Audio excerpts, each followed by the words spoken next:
Richard Castillo Manongdo. Iyan ang pangalan na ibinigay sa akin ng aking mga magulang. Yumaong magulang.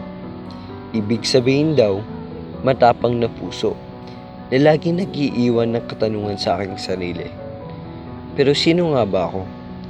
Sabi nila, isang masayaing tao, mapagmahal at mapag-aruga, matapang. Hindi sa pagiging peke, pero hindi nila alam, nakamaskara lang ako. Sa likod ng maskara, may misteryong tinatago. Madilim, malungkot, pero tanging maskara lamang ang tatakip sa totoong ikaw na ayaw mong ipakita sa ibang tao. Sa kadahilan ng gusto mong ipakitang masaya ka sa kabila ng kalungkutan. Mapagmahal ka dahil gusto mong maramdaman nila paano mahalin. At matapang sa kabila ng pait ng sakit. Pero minsan, kailangan mo itong tanggalin. Titingin sa salamin at mapapansin ang lungkot ng mata.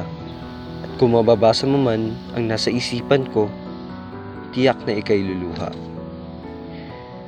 Kaya minsan, mapapatanong na lang ako, hanggang saan na nga ba ang aking narating? Sa dami ng pagsubok na ito,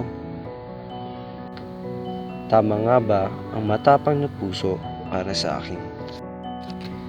Bata pa lamang ako, ang aking mga magulang ay tinuturuan ako maging matapang at tumayo sa aking sariling paa. Dahil naniniwala sila na habang maaga, habang andyan pa sila, dapat hinahanda na nila ako kung sila ay wala na. Lagi nilang sinasabi, huwag mong sinasayang ang oras dahil ang oras ay ginto. Akala ko handa na ako. Akala ko matapang ako. Pero nang sila ay mawala, hindi ko kinaya. Unti-unti akong pinapatay ng katagang wala na sila.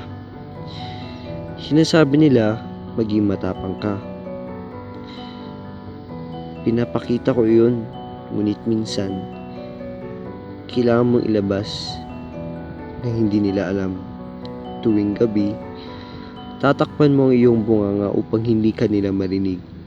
Hahayaang umagos ang luha, pagkatapos ay lalabas ng silid na parang walang nangyari.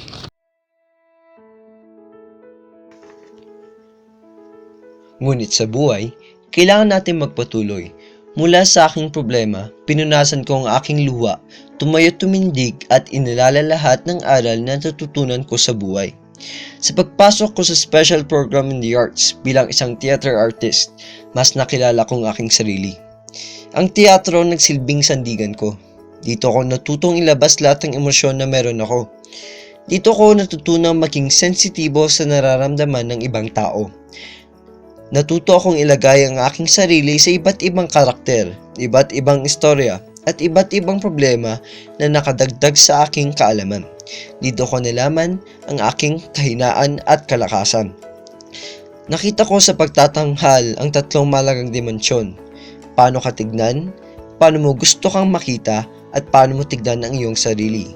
Sa teatro, dito ko natutunang maging determinado at matutong mangarap.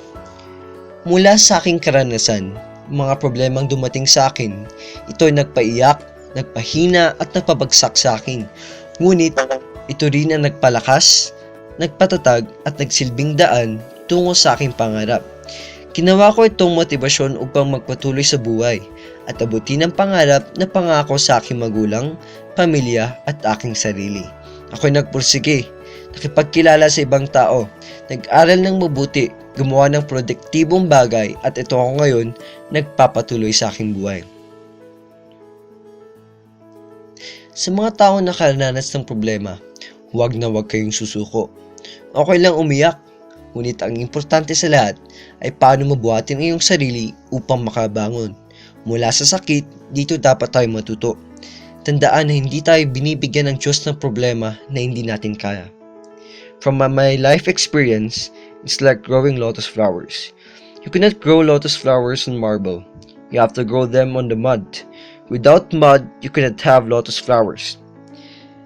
We must honor the darkest parts of ourselves in the most painful of our life's experiences. Without suffering, you have no way to learn how to be understanding and compassionate. I am Richard Castillo Manongdo saying, always be a work in progress. Dream big.